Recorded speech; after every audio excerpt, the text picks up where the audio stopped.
you want to create an affinity with your client, right? Affinity is like having things that are similar. Like maybe you have a favorite food that you like, or maybe a favorite team. You want to create some common ground of common like things, okay?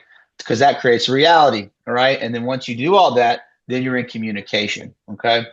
Fabrizio, what I would encourage when someone says that to you, if they want to get straight to the point, I had someone do that earlier today with one of our setters, Kevin. And I told him, I said, Kevin, honestly, tell them this. It says, sir, our products and packages, they range from $47 all the way up to $5,000. However, we will customize a package that is financially agreeable to you. But the only way to do that, sir, is that you got to sit down with my sales director, Ryan. Do you have 20 minutes right now at a computer? But for you, Fabrizio, since you are the closer, okay, you know, it is a delicate balance when you say it that way. But I would just always agree, guys. Always agree. Yes, yes. Hey, man, totally get it. You want to hear the price? Our packages are customized for the specific situation for your dog. So, we have packages ranging from, X amount of dollars to this amount of dollars. But before we even really do a deep dive with that, sir or ma'am, I just want to get a little bit more information to see if you're a good fit for our program. Boom. Okay.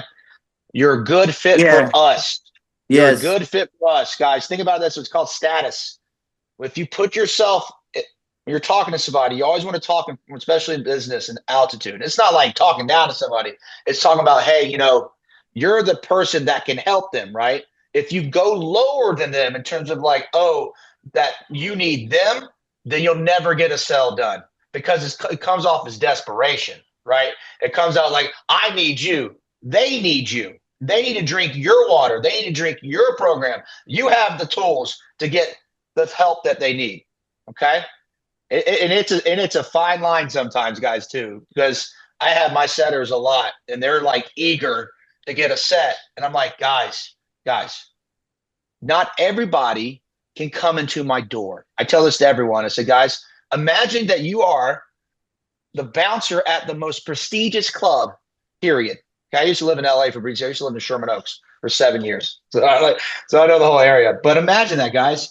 I tell my teams, like, not everybody is a good fit for us. Everybody, we can't take everyone because not everybody would agree with our tactics or agree with our company. It's not, no, we can't please everyone. So you got to come across of like, hey, I want to help you, sir, ma'am. And our packages, they range from low end form to the high end form. But, the only way that we can really truly customize and find out exactly what package that you need for your dog Fido here, ma'am, is I need to ask a little more questions and see if your dog is actually a good fit for our service, man.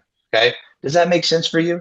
And then just keep going, right? Fabrizio, does that help at all? How I Yeah, yeah, like no, framed it that way? it does. Yeah, it does. It definitely does. So yeah, at one point, I'm thinking about because I never really did. I have had in person consultations, but I haven't had that done that in years. And I've thought about changing my strategy because it's easier, even to what you're saying. It's easier for me to say, hey, in terms of pricing and like what specific package fits you, and if you fit our program, I have to go Don't and see kick your it. dog in person. I have to go and see your dog in Yeah, person because a lot of people do that. sure. I had just been doing that over the phone over the last couple of years. So, but I guess that I can try to do the Zoom as well. So that's my goal, was to always get them a Zoom call because I have like some good case studies and stuff that I can show them.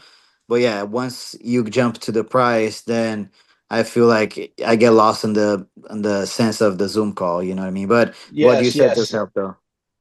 Yeah. And guys, and I tell this to everyone, price is the easiest thing. Okay. If they don't find value in what you're offering me, if they don't feel like you can really help your dog or like they don't believe in you or all that stuff, if you're not creating the connection before, well, they're not going to pay for anything anyway. Okay. I mean, that's just real in any business. Okay.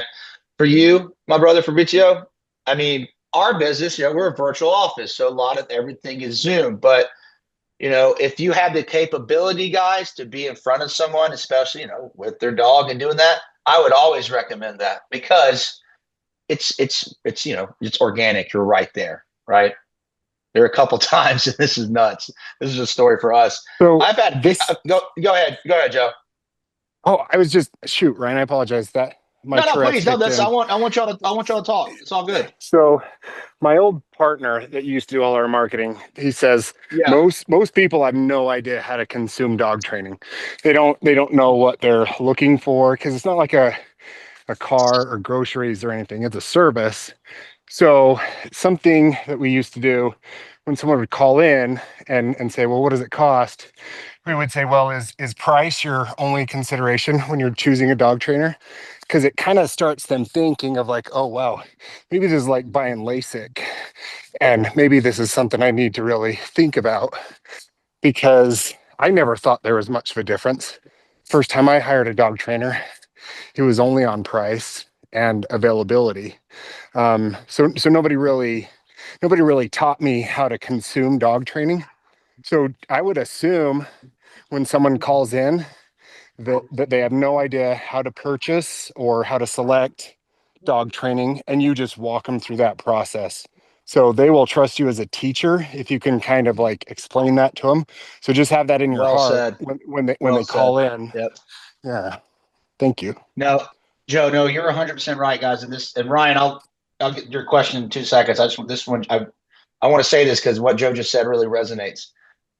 I always try, and me as Ryan, the sales director, is to break it down as simplistic as possible. Period. Okay. Especially when I talk about when leads come in and cost leads, all that stuff. Like if you can simplify it as easy as possible, y'all, then the communication is going to be like butter. Okay.